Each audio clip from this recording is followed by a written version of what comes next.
Marhaba, and hello again to our brothers and sisters around the world, the increasing number of people around the world who believe, as we do, in equality, freedom, and justice for the Palestinian people. Today is Thursday, May 16th, 2024. I'm American historian and writer Dr. Jack Dempsey, living in Crete these days, and with me is my brother, Muhammad Jihad Ismael. We have done over 50 programs about Palestinian situations, politics, history, literature, archaeology, and you'll find the whole body of that work at my YouTube channel, which is Dionysus37. And today we just want to let people know upfront that next time we are planning to do a program about a deceased, a murdered, famous Palestinian poet named Salim al-Nafar, who was murdered in Gaza City along with an enormous number of his family and other relatives in Gaza City several months ago. A great man, a great voice for life and peace, and a very close friend of Muhammad for many years. He is planning to do a book studying and collecting Salim's work. And we thought up front today you'd like to hear one of his poems because, well, you'll see. This one is called simply Life. Knives might eat what remains of my ribs.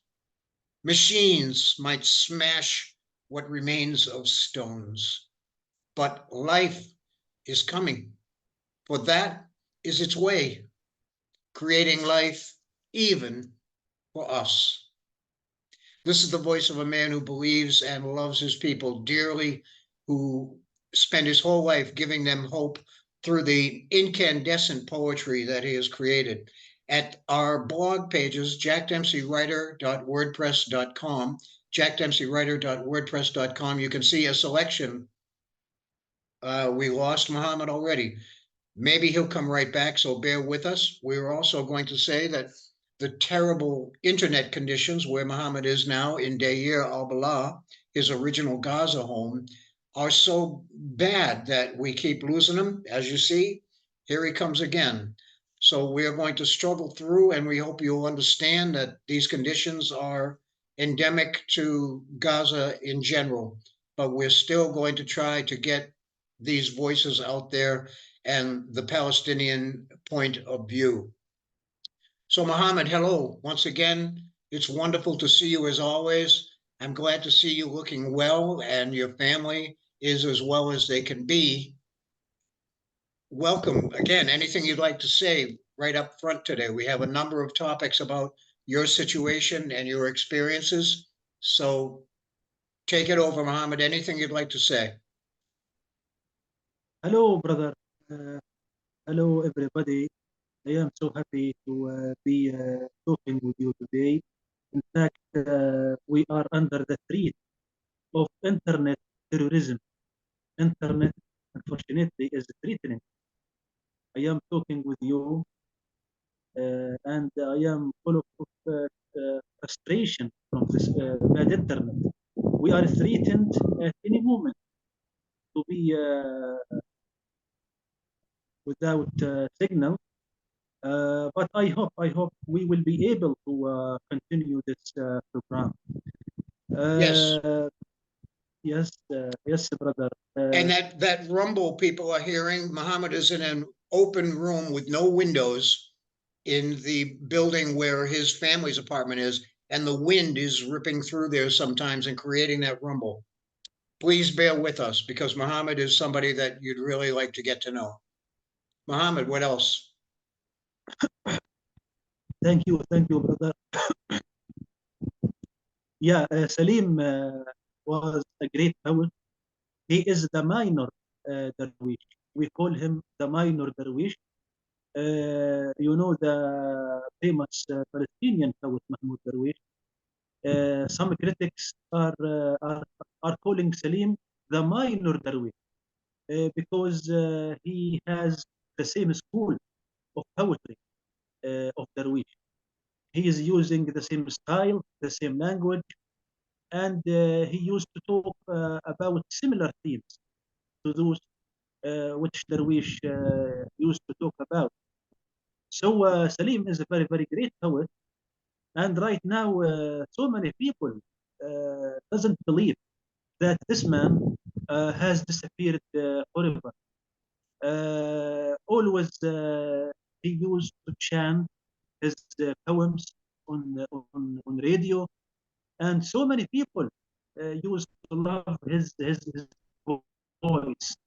He was genius, not only in his performance of writing, but even in his voice, in his tone. All the people were addicting the voice of Salim when he was chanting on radio and singing his poem.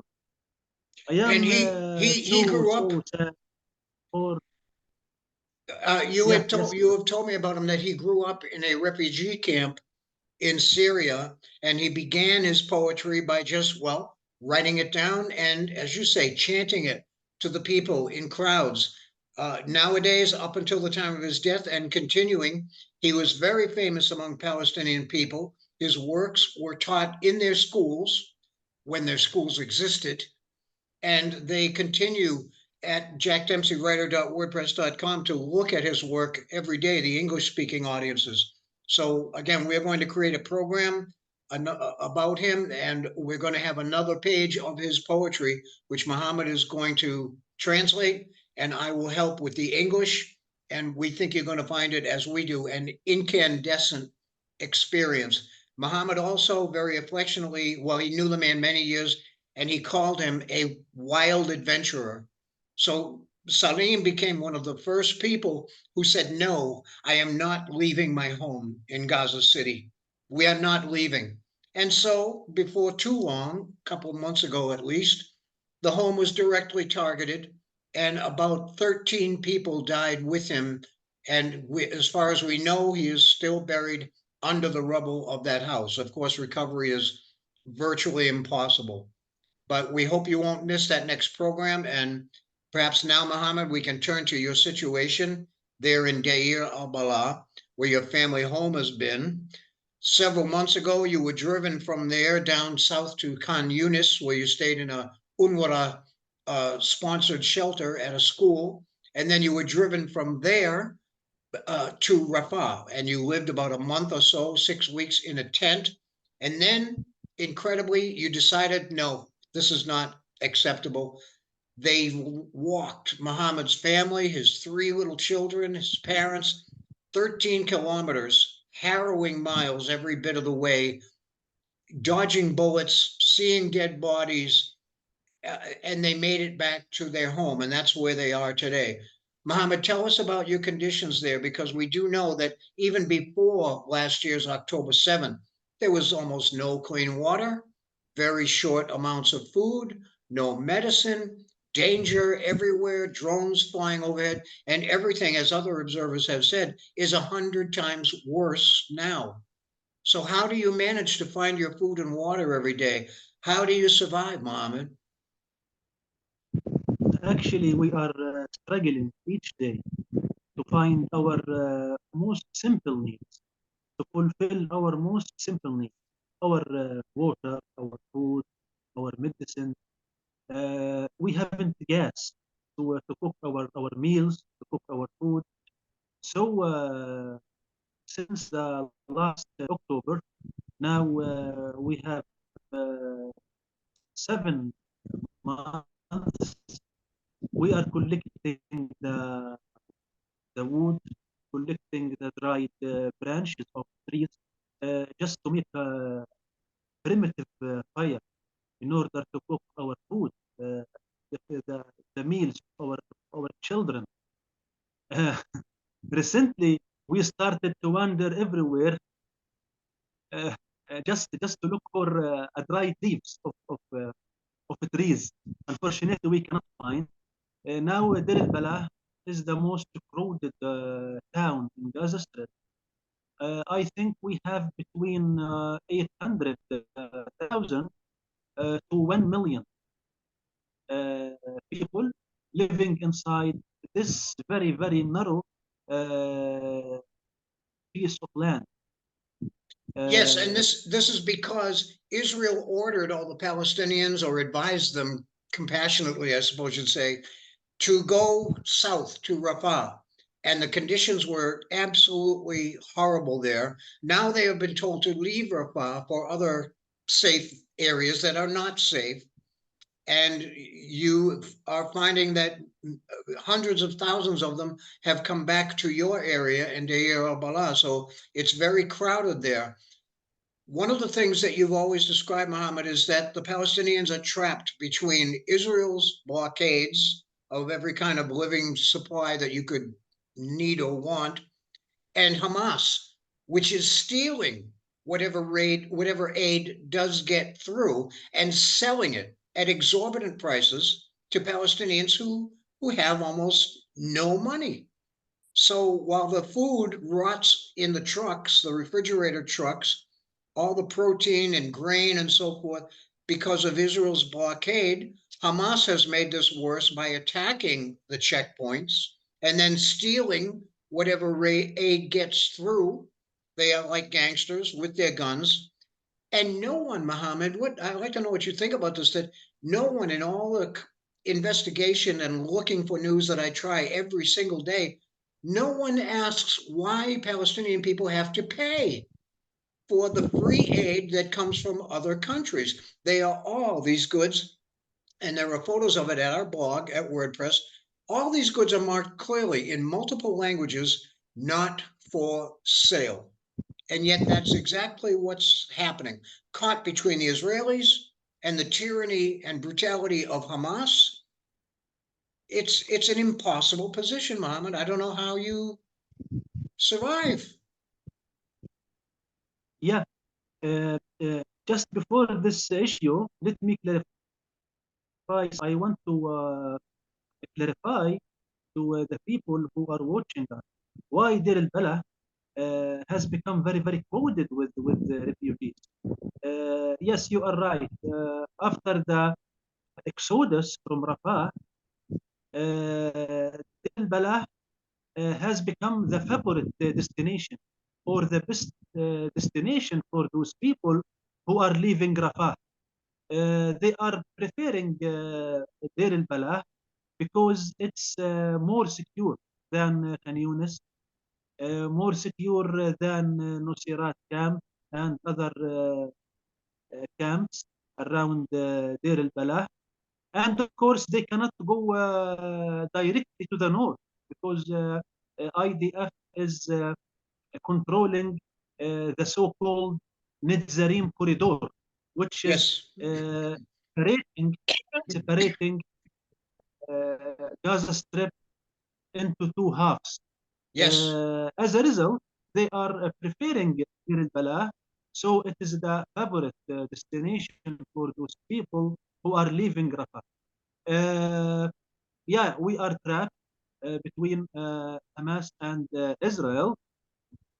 All the universal media is telling you that we are trapped by the Israeli tanks only. It's incomplete image for our situation. The complete image is that we are trapped between both of them, between Hamas and the Israeli army. To be honest, Hamas doesn't take 100 or so Israeli hostages only, but Hamas is taking also over 2 million Palestinians in Gaza also as hostages. So we are all hostages, not only the Israeli people who were kidnapped in the October 7th attack. Yes. Unfortunately, we are paying money to buy the aid which come from the world, and it supposed to be distributed for free. Unfortunately, we are paying money in order to possess these aids in order to feed our children. Yes, and I have looked, as I say, everywhere for many very strong and honest sources. Electronic Intifada, Middle East Eye, Al Jazeera, they get in there and they cover things as best they can. However, we have been contacting them and they won't even answer. Why do none of them mention that Hamas is doing this? Most of the sources have no problem with criticizing Hamas for many of its policies and actions and so forth, but they will not mention that Hamas is stealing most of the food aid and charging Palestinians money for it. Is this because of intertribal politics? Mohammed, how do you explain why no one will report what Hamas is doing to their own people? What Hamas is doing is serving Israel and serving the Israeli agenda and serving the Israeli plans, political plan. Uh, Unfortunately, I think they are aiming to keep the sustainability of this war. They want this war to last for so many months, maybe more than 1 year. I think they are trying to keep it sustainable. So they are talking only about the Israeli actions. They doesn't talk about Hamas. If they started to talk about Hamas, so many people around the world will stop supporting the Palestinian cause and will stop supporting and defending the Palestinian rights. And you I have think said, excuse me, go ahead. yeah, yeah. So I think they want this war. I think they are throwing more wood to this fire in order to make it uh, working. Yeah. And as you have beautifully said, Mohammed, Hamas terrorism is a bad lawyer for our case. You and probably most Palestinians never supported Hamas because they have been so cruel to the people. Hamas was built at least halfway by Israel, by the young Netanyahu, by their funding, and they chose the people to run Hamas who were the most corrupt, the most obsessed with having power. So, again, do you think that they are not reporting this to? I mean, who benefits? Who gets the benefit of keeping the war going if they are actually colluding with each other? It's quite a fantastic statement, Mohammed, to say that that Hamas and Israel are actually working together. Can you explain that a little bit more? Netanyahu isn't an officer, isn't an employee. He doesn't go to his work each morning and coming back at 2 or 3 p.m. And after that, he started only to look to his wife, Sarah, and to his dog, and to his cats, and to his children. No, Netanyahu is a philosopher and is a strategist. He has a theory. He has a theory. If you want to know more about this theory, this political theory, you have to read his book, which is entitled Israel, a place among nations, or a place or a place under the sun. In this book, you can know very well the theory of Netanyahu. He is a very, very deep man. He is not an employee and looking only for his salary. And no. He has a theory. He has an ideology.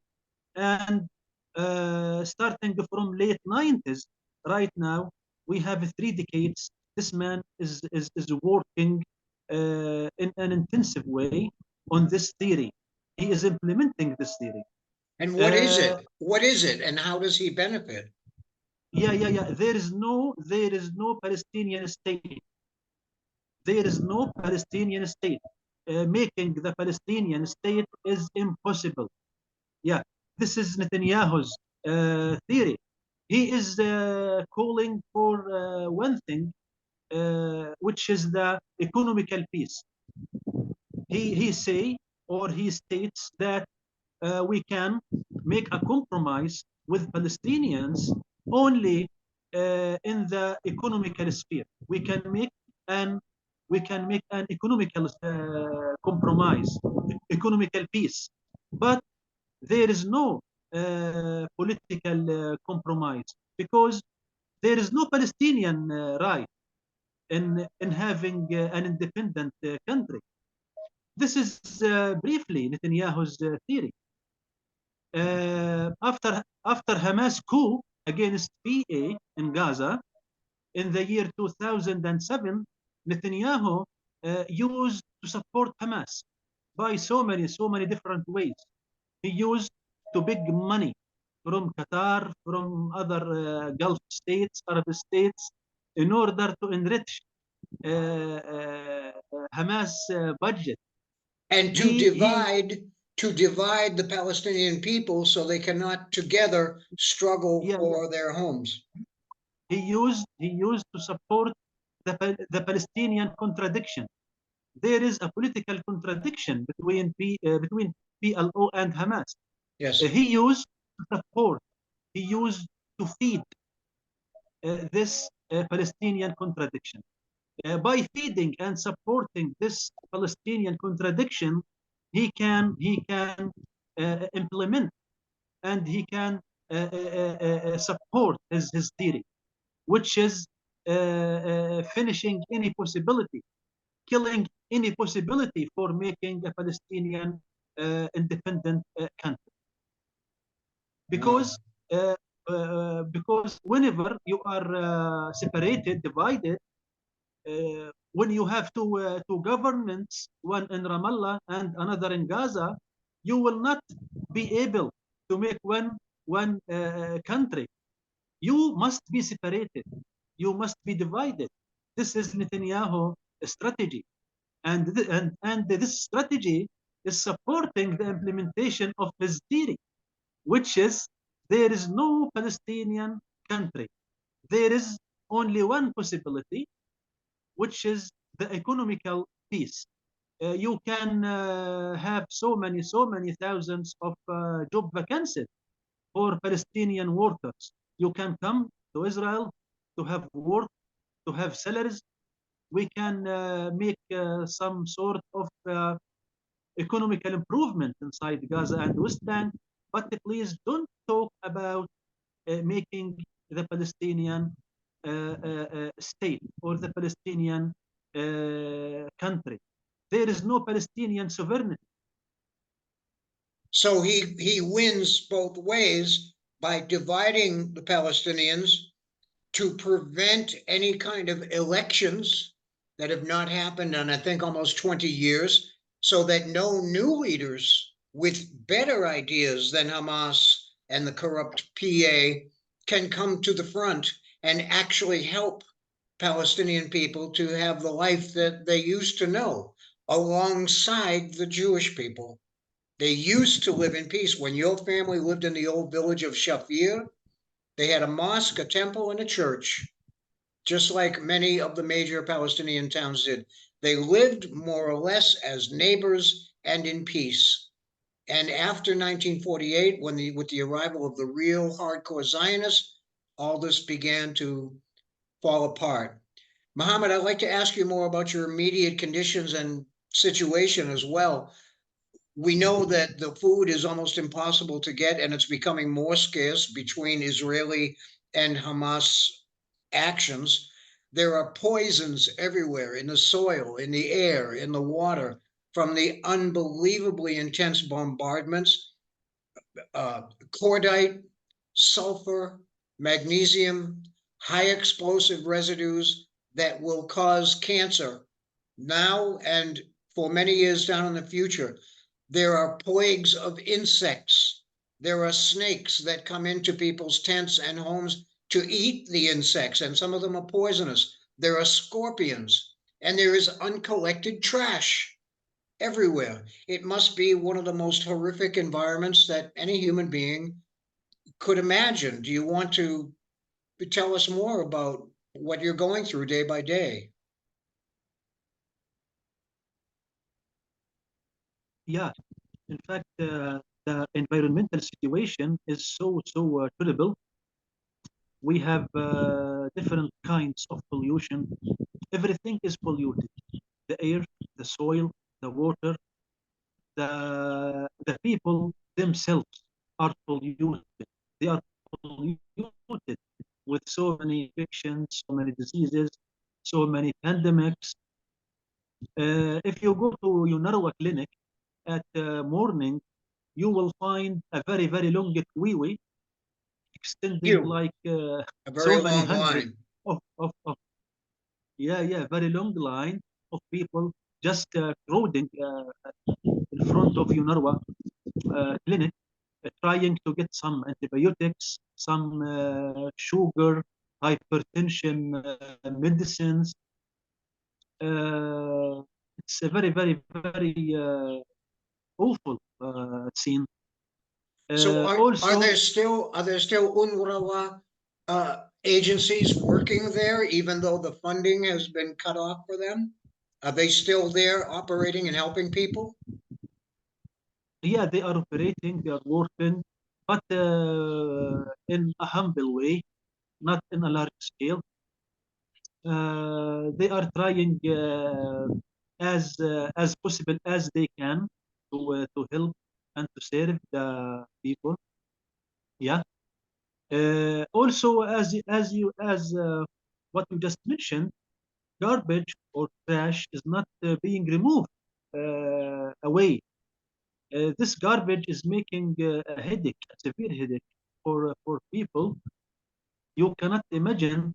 Uh, this is a very, very challenging problem. If you want to dump it, it will make the soil polluted. If you want to burn it, it will make the air polluted.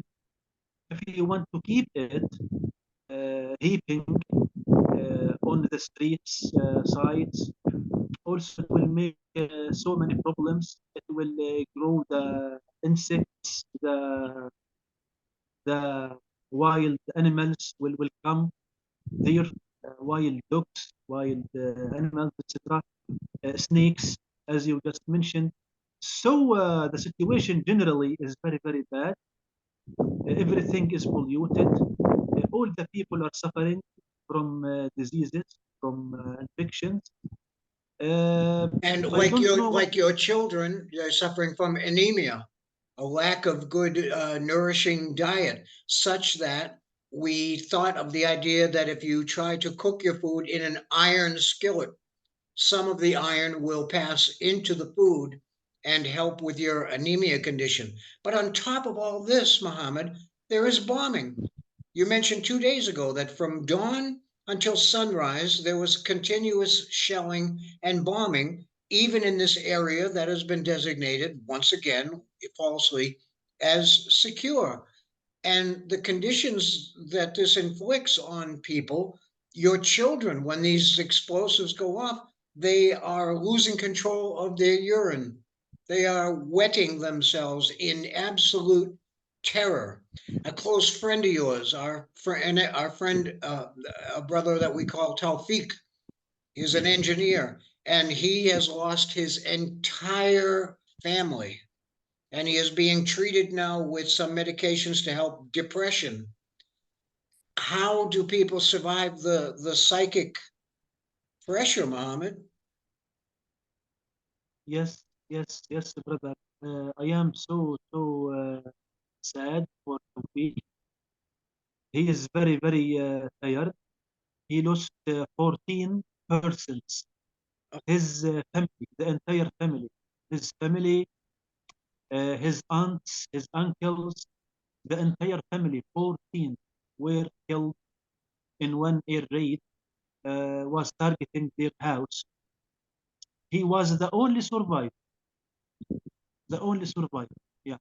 I am so sad for him. You know, he's a very, very close friend of mine. He's taking now some mental medicine, anti-depression medicines. His Mm-hmm. situation is better. I hope he will be healing in the coming months. I hope to see him in a better situation. Yeah. I think, Mohammed, we have about 8 minutes, but there's one other big question I would like to ask you today. Yesterday, we were talking because we talk whenever we can with the internet conditions being so bad. But you said that your wife, your wonderful wife, Gada, had begun to talk to you about possibly emigrating, leaving Gaza, because you want your children to have a better life. Can you talk about that? How is that thinking going on in your head? Do you really consider leaving Gaza? Where, another Arab country perhaps, would you go if it could be arranged and so forth? It must be a terrible thing for you to think about even leaving your home. Yeah, believe me, we didn't think before about this issue. We didn't think before in leaving Gaza or having immigration outside this place. But unfortunately, we are forced to start thinking in this issue because we cannot bear this life.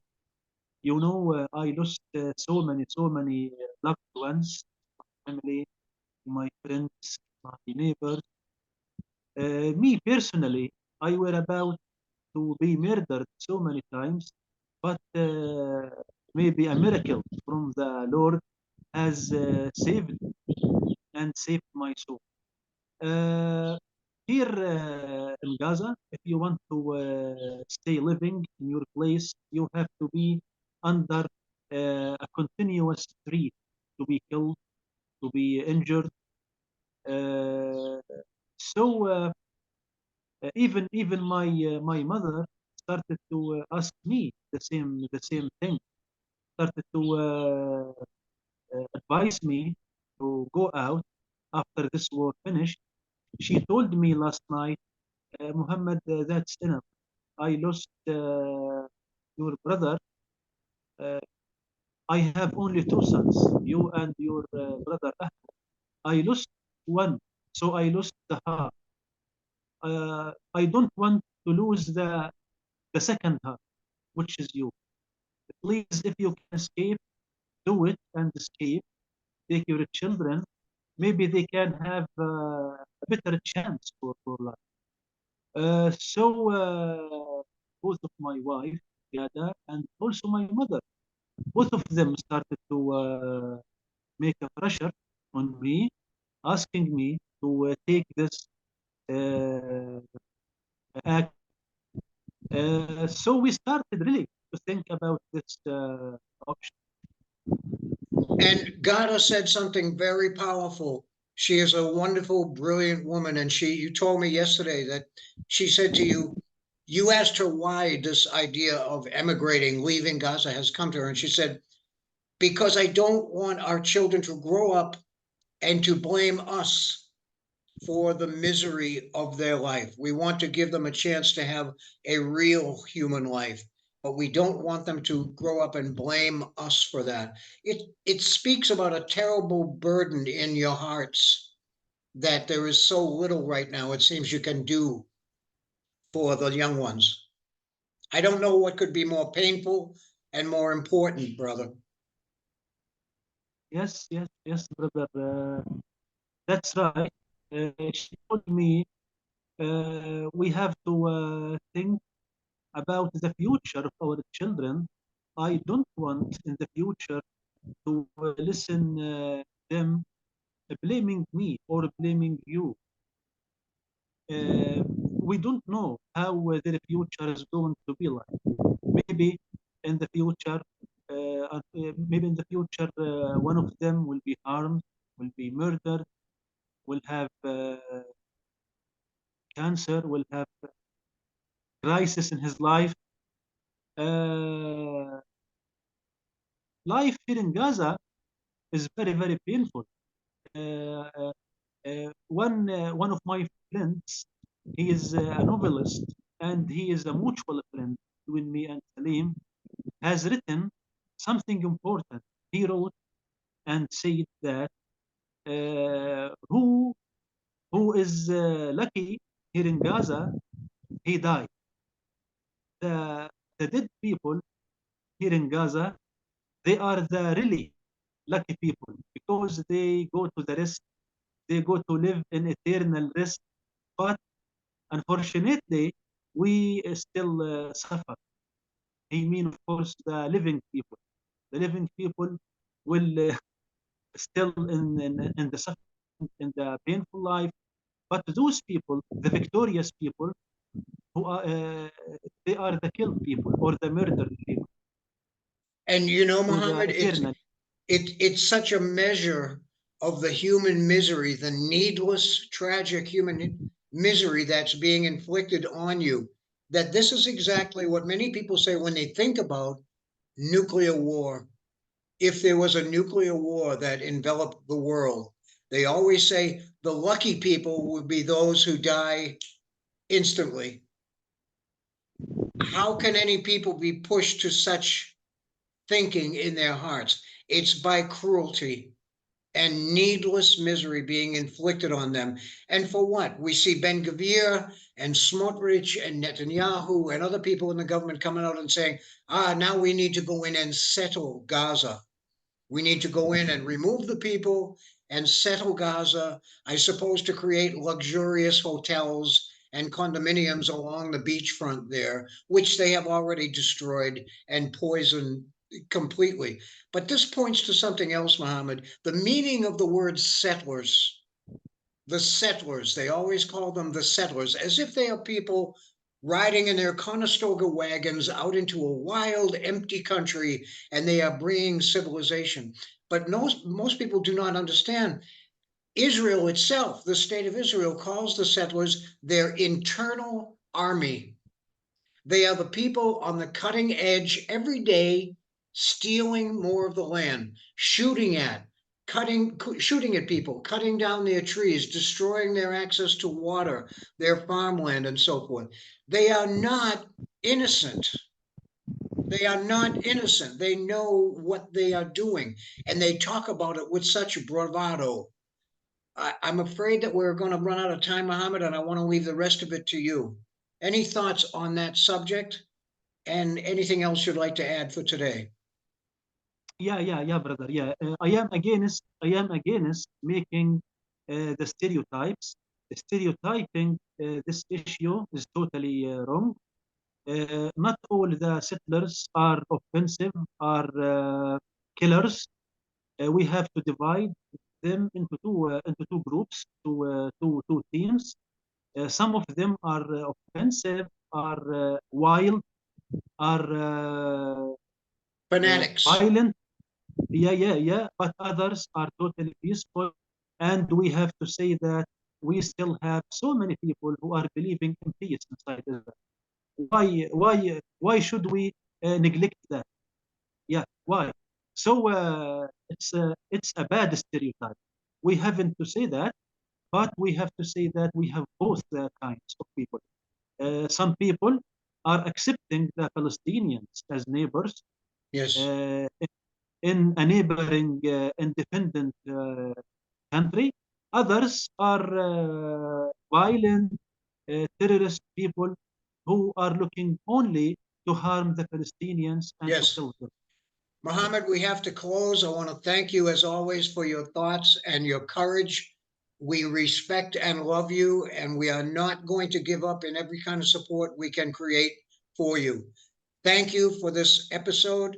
We will talk about Salim in our next program.